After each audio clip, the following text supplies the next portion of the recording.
रणबीर, आप पहले लड़के काफी दिनों बाद आए, लड़कियां तो बहुत कपूर खानदान की आई, अभी भी बहुत सक्सेसफुल है करीना उसके अंदर। तो आपके सामने समस्या खड़ी होती है कि जितने आपके इतिहास के अंदर आपके परदादा, आपके दादा, आपके चाचा, आपके फादर, आपकी मम्मी, सारे के सारे आपकी कजन्स, सारे एक से एक बढ़कर कलाकार हैं। तो आपके लिए ये एक लाइबिलिटी है या एसेट है? इतने सारे रोल लोग कंपेयर करते हैं आपको, क्या कैसे? देखिए सर, असल में तो है दोनों, लेकिन मैं इसको एक एसेट समझता हूँ, क्योंकि आज जो कुछ मैं हूँ, क्योंकि पृथ्वीराज कपूर, राज कपूर, ऋषि कपूर ने मुझे ये रास्ता दिखाया है। तो मैं इसको एक बोझ नहीं कहूंगा, मैं इसको कहूंगा एक रिस्पॉन्सिबिलिटी है कि मैं इस परिवार में पैदा हुआ हूँ। आई एम अवेयर ऑफ कि मेरे फैमिली ने क्या अचीव किया है 75 ईयर से, और मैं इसको सिर्फ आगे लेकर जाना चाहता हूँ।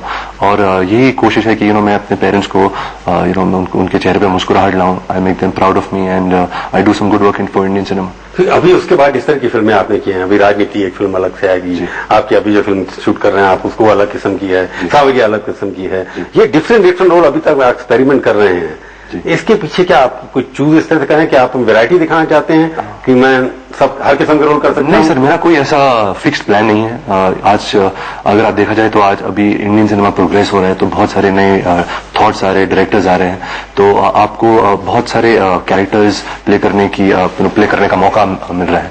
तो मुझे भी सावरिया के बाद अगर पिक्चर नहीं चली तभी भी बहुत सारे डायरेक्टर्स ने मुझ पर विश्वास रखा, मुझ पर भरोसा किया, मुझको ऑफर किया पिक्चर। तो मैं सिर्फ स्क्रिप्ट पे जाता हूँ, अगर मुझे कैरेक्टर पसंद है, डायरेक्टर पसंद है तो मैं फिल्म करता हूँ। तो ऐसे कोई प्लान नहीं कि अभी मैं एक राजनीति करूंगा या एक कॉमेडी अजब प्रेम की गजब कहानी कहूंगा। अजब प्रेम की अजब कहानी, अजब प्रेम की गजब कहानी, गजब कहानी जी। तो आपका प्रेम भी उसी तरह का कुछ? बिल्कुल ऐसा ही कुछ। गजब है उसके नहीं, इतना गजब नहीं, वो काफी नॉर्मल है। गजब नहीं है कुछ नहीं जी। तो इस तरह के रोल जब करते हैं, मैं जो कहते हैं कि अभी आपकी उम्र 26 साल के हो गए हैं आप जैसा, अब इसके चक्कर में पड़ गए जी। आपको तो कपूर खानदान की नाक बचानी है जी। तो लगता नहीं कि अगर ये डाइवर्जन हो गया कहीं? नहीं जी, डाइवर्जन नहीं है।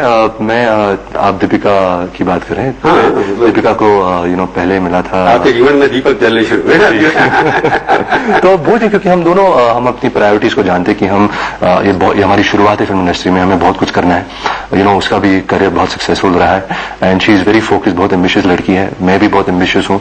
तो we are living a normal life कि मेरे सारे दोस्त हैं, उनकी गर्लफ्रेंड्स हैं, तो हम क्यों नहीं why can she have a boyfriend, why can I have a girlfriend? तो just living a normal life at the same time we are working, और सिर्फ हमारा जो प्रोफेशन है थोड़ा सा ग्लैमरस है।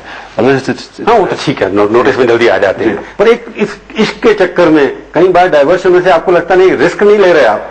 बिल्कुल नहीं, क्योंकि जैसे मैंने पहला भी कहा था, क्योंकि मैं बहुत एम्बिशियस। शाम को स्क्रिप्ट याद करने के बजाय दीपिका से बात करेंगे 1.5 घंटा सेलफोन, ऐसा कुछ नहीं। क्योंकि ये और एक अच्छी बात यह है कि क्योंकि वो भी एक्ट्रेस है, तो वो समझती है कि जब आप एक फिल्म में काम करें तो डिस्ट्रैक्शंस की जरूरत नहीं है, आपको फोकस रहना चाहिए। आप जब आप सेट पे हो कि आपको फोन पे आप नहीं बैठ सकते और लंबे कॉन्वर्जेशंस कर सकते हो। तो I think it's very balanced कि हम दोनों दूसरे को सपोर्ट करते हैं कि अगर वो एक बहुत ही मुश्किल फिल्म कर रही है तो मैं उसको स्पेस देता हूँ या वो मुझे स्पेस देती है। तो बहुत ही normal relationship, but we just understand each other's profession better. कोई फिल्म इंडस्ट्री में ऐसे कई किस्से हैं जिसमें अगर कोई इस तरह का लव अफेयर ब्रेक डाउन कर गया तो किसी न किसी कैरियर खतरे में पड़ जाता है। मेरे को उम्मीद है कि आपका कभी नहीं होगा इस तरह का, और मैं आपसे पूछूंगा कि आप कितने कॉन्फिडेंट हैं, किस तरह से हैंडल करते हैं इस रिलेशनशिप को, एक छोटे ब्रेक के बाद। सर